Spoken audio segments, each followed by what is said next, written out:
Hello students, today we will study from Trade to Territories second chapter and part 2 of this chapter. In the previous video we discussed about the trade routes to India from Europe. This was like this route from Cape of Good Hope,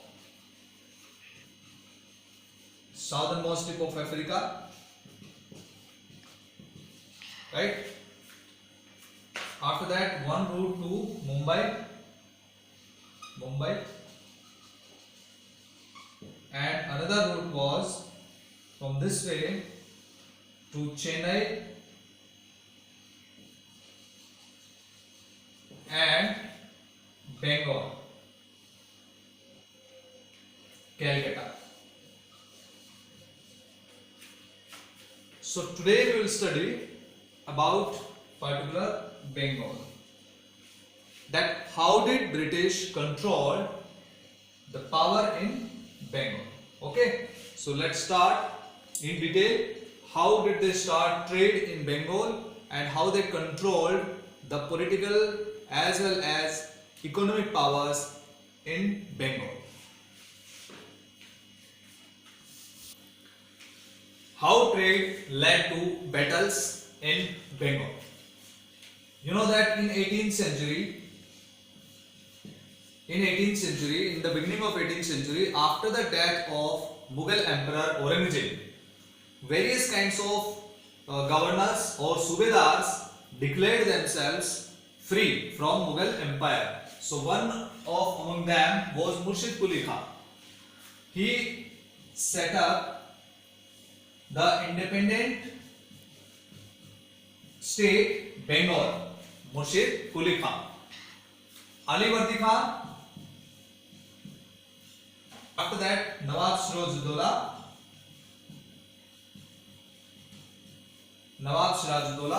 These were Bengal's Nawabs. So, what was the main concept of this thing? That the British people wanted more and more rights to trade in Bengal. But all these three Nawabs were strong Nawabs.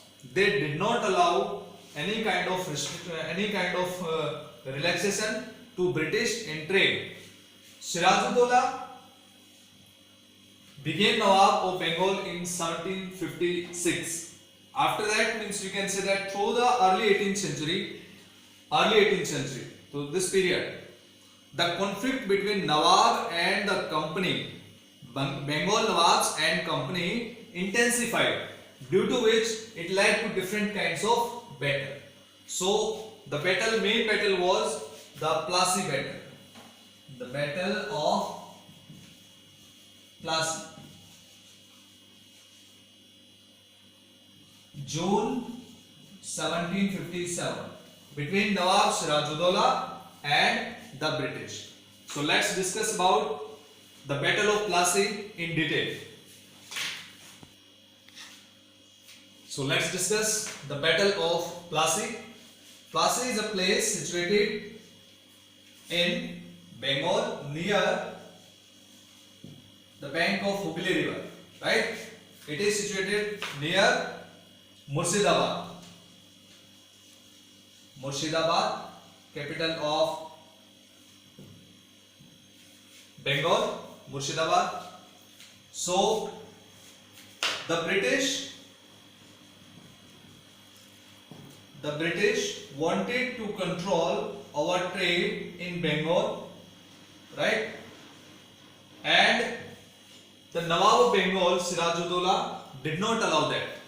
So the main causes of this battle were, first, company's expectations. What company wanted?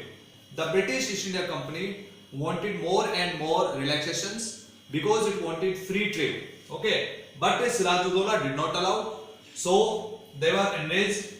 Second, Sirajuddaula's policy.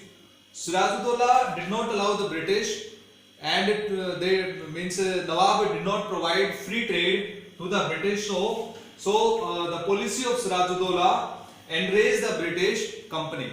After that, attack on Calcutta.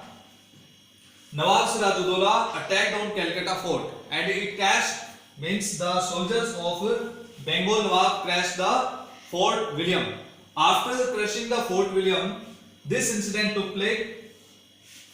This incident, Black Hole tragedy in June 1756. June 1756. What happened on that day? On 20 or 21st June. After crushing the Fort William, then 146 British people were captured and closed in a small dark room.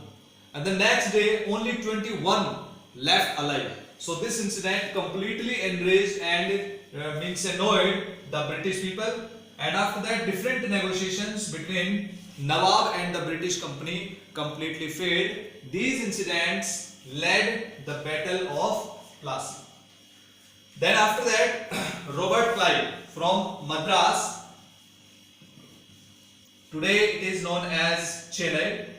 Robert Clive was the colonel, British colonel, sent to Bengal to oppose Sirajuddaulah, and Robert Clive led the British army in the Battle of Plassey.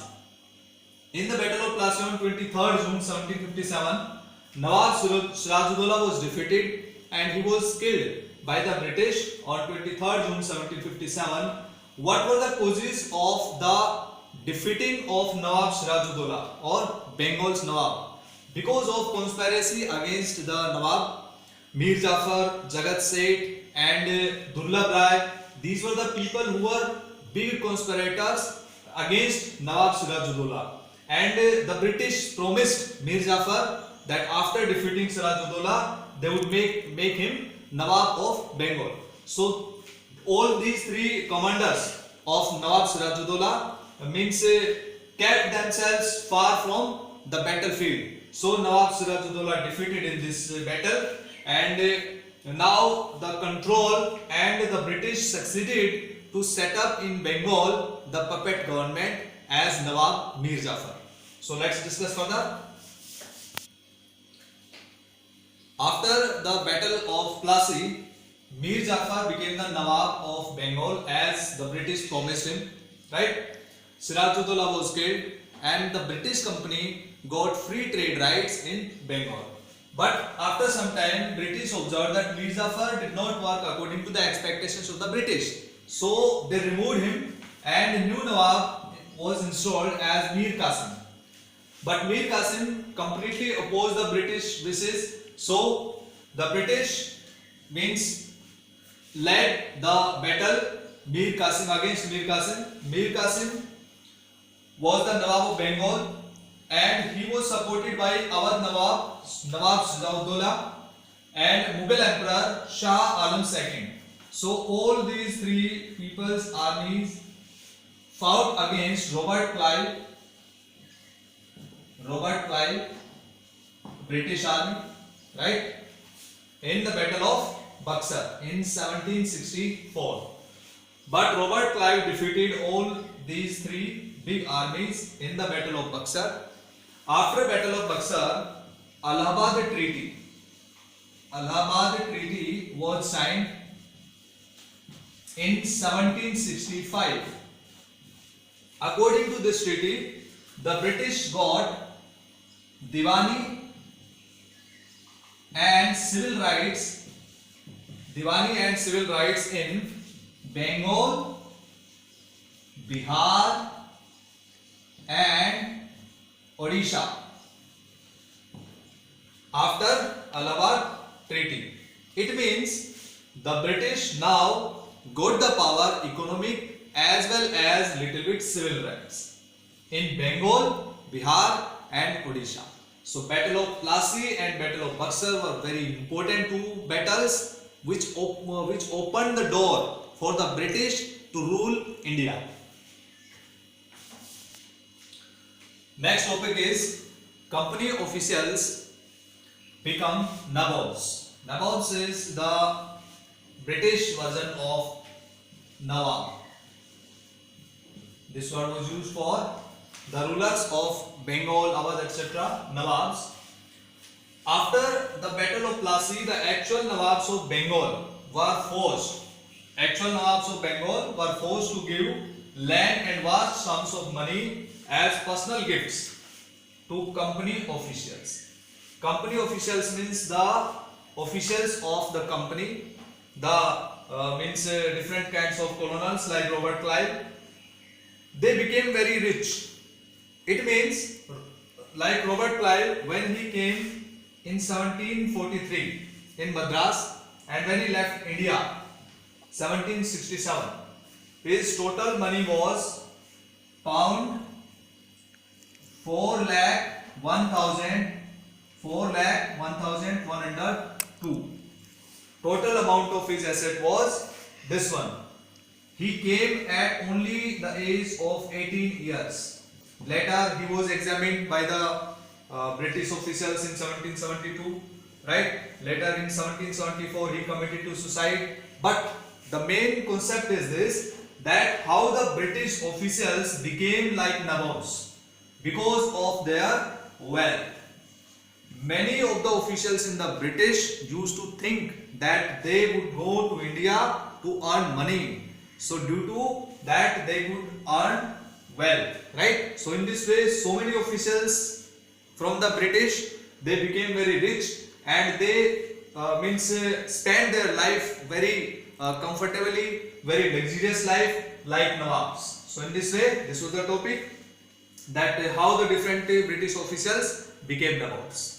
So this was the part second of this chapter. We'll meet again in part 3. So you have to revise these topics and the main points. Thank you. Have a nice day.